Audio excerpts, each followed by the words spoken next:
taken, I think, to Wright-Patterson Air Force Base. All of that hold up?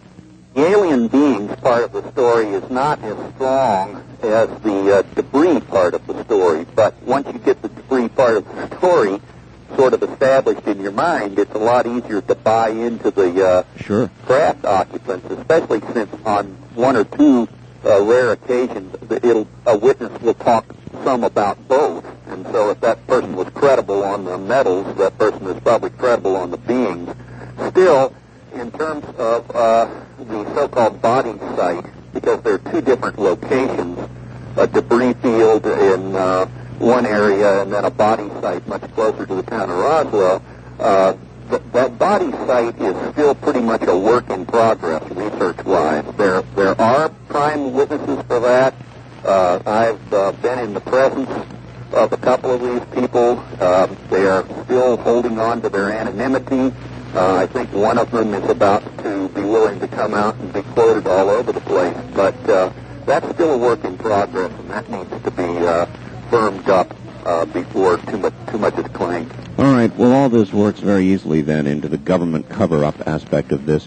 And there have been all kinds of documents over the years that have come out purporting to be government documents, briefing papers for Eisenhower, and all sorts of things, as you know, have come out. Yes. What have you concluded as you've looked at this aspect of it, the government cover-up aspect?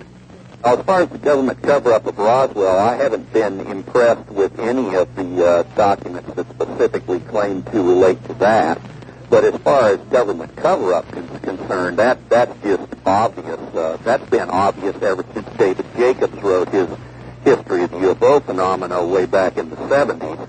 As soon as people got inside the Robertson panel information and also into the Condon report information, these are the two major government elements that existed. One which ended up with the idea of completely debunking the UFO field forever because of national security reasons, and the other one was a so-called scientific study that was a debunking study from the beginning. As soon as those internal documents were revealed, it was obvious that you had nothing going on except the big cover-up, and we've done nothing but to indicate more of the same with all the FOIA documents and things. And as a matter of national security, from what perspective? Well, there's a lot of reasons that it can be a matter of national security, but I'll give you the main one that the Robertson panel suggests. The Robertson panel was a CIA panel, for listeners who haven't heard about this, in 1952, very late in the year, actually early 1953, that was composed of 5 major scientists, and they recommended actually a downplaying of UFO phenomena because, mainly, during the previous summer, which was a big flap, probably the second biggest of all time, the communication channels within the military were so clogged by citizens calling in that they considered it as having weakened the country's ability to respond to a real attack from the Soviet Union. And so they felt that if so-called UFO hysteria or enthusiasm or whatever you want to call it was allowed to just go unchecked, that they would continuously be vulnerable from, say, the Soviet Union messing with us and doing things to stimulate a lot of calling in and swamping the phone lines, and then maybe be able to have a more successful attack come in after, say, a fake UFO wave of some kind. That's something. Well, you know, there are so many governments in the world, and if we have decided to cover it all up, or for the reasons you just suggested, or even others, what about all the other governments in the world?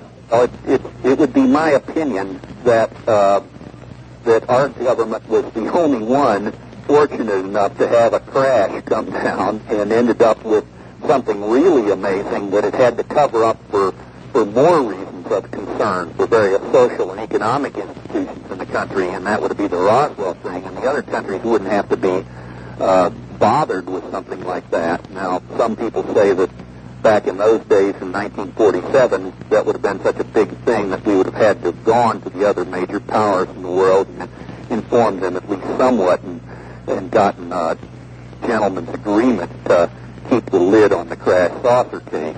But as far as other governments were concerned, I don't know what their thinking process would have been. Certainly the Soviets would have had a somewhat similar concern to ours, with the voice from the Robertson panel. Sure.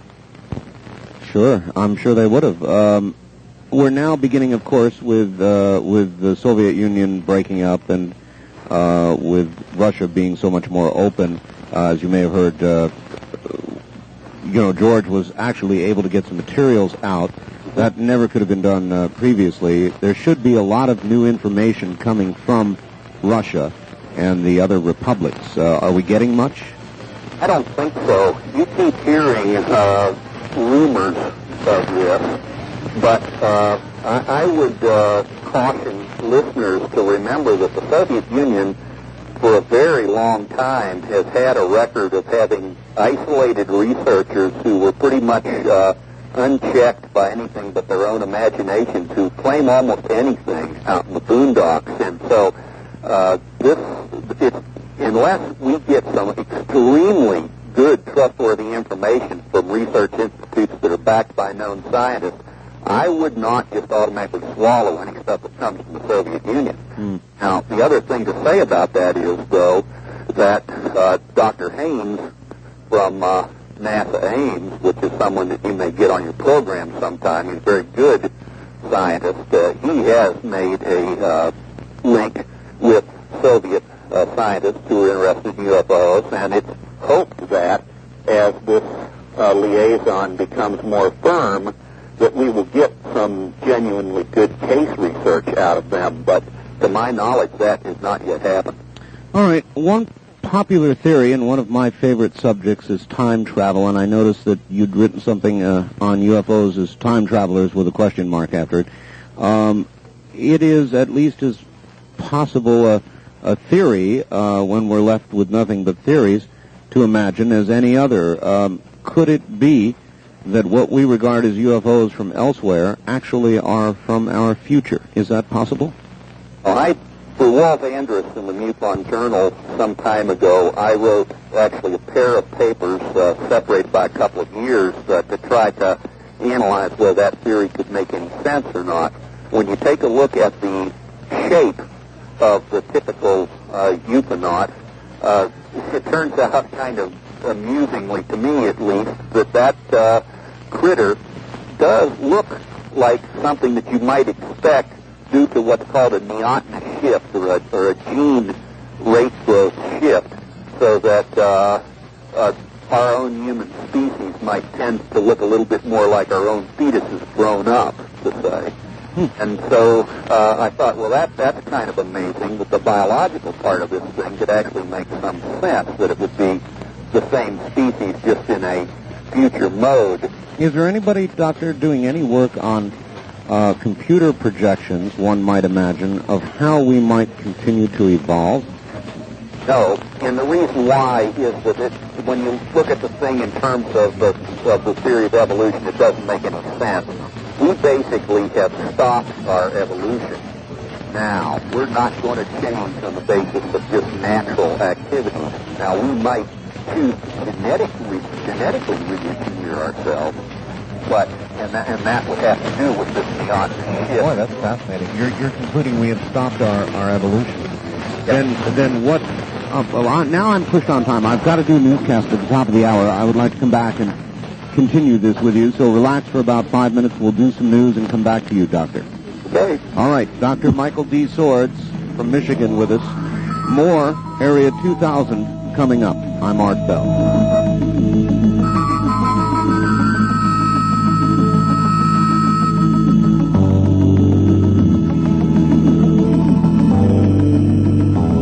Jackie Gone's Pleasant.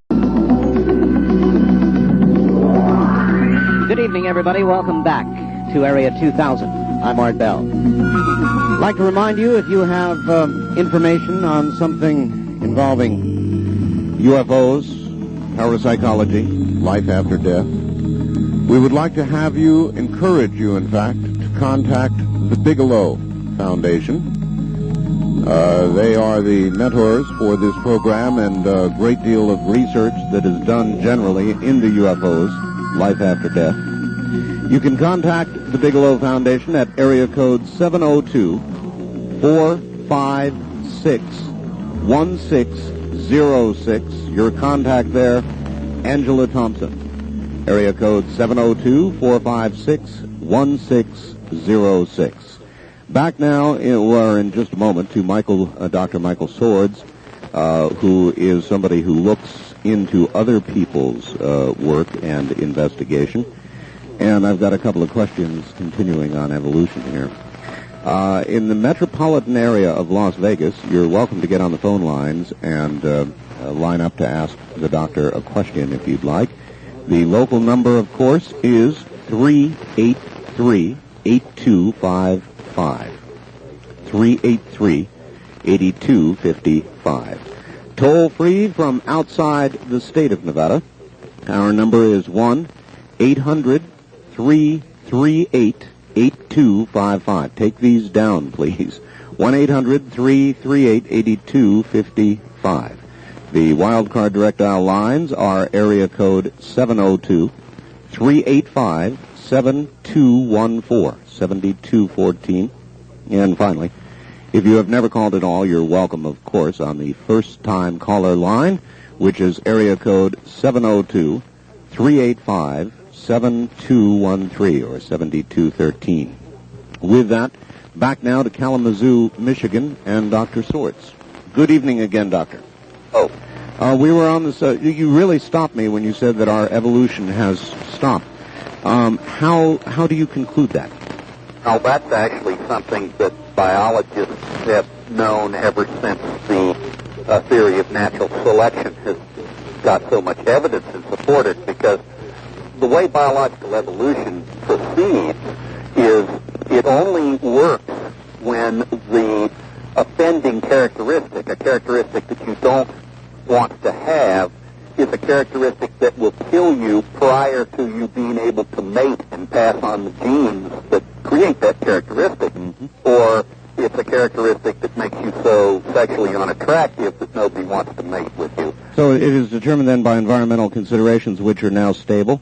Well, the thing that stabilizes the thing is the fact that we have brains, and we don't wait around anymore to die. Instead, the person with an appendix that gets ill has the appendix simply taken out.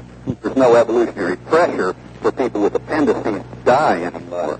The person who has a huge wart on his nose and nobody likes him could have that wart removed if he wanted to. You know, it's that kind of thing. Our intelligence allows us to adapt to negative conditions immediately rather than waiting around for the next generation to get lucky genetically. Suppose there are stark environmental changes. The ozone dries up and blows away. The planet begins to heat. One of the things suggested by some of the things suggested by the environmentalists, would that then trigger some evolutionary modification in human beings? Only if the catastrophe was so large that it destroyed our ability to technologically react to it. As long as we still have technology that would allow us to react to whatever this thing you're talking about is and preserve the life until it has a chance to mate, then it would have no effect. Fascinating. The catastrophe is big enough that it downs our technology, then we'll be back into the game of life then.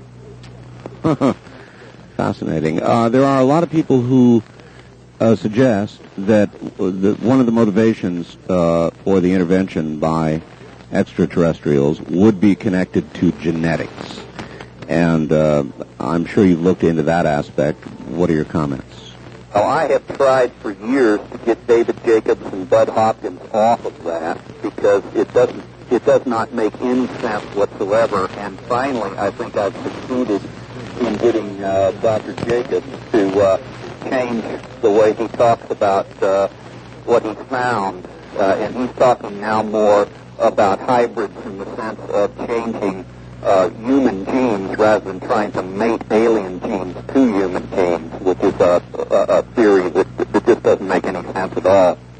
So if aliens are messing around with our genetics, they're simply messing around with our genetics to change us in some way, not to mate us with them. And that becomes very mysterious as to why they would be bothering.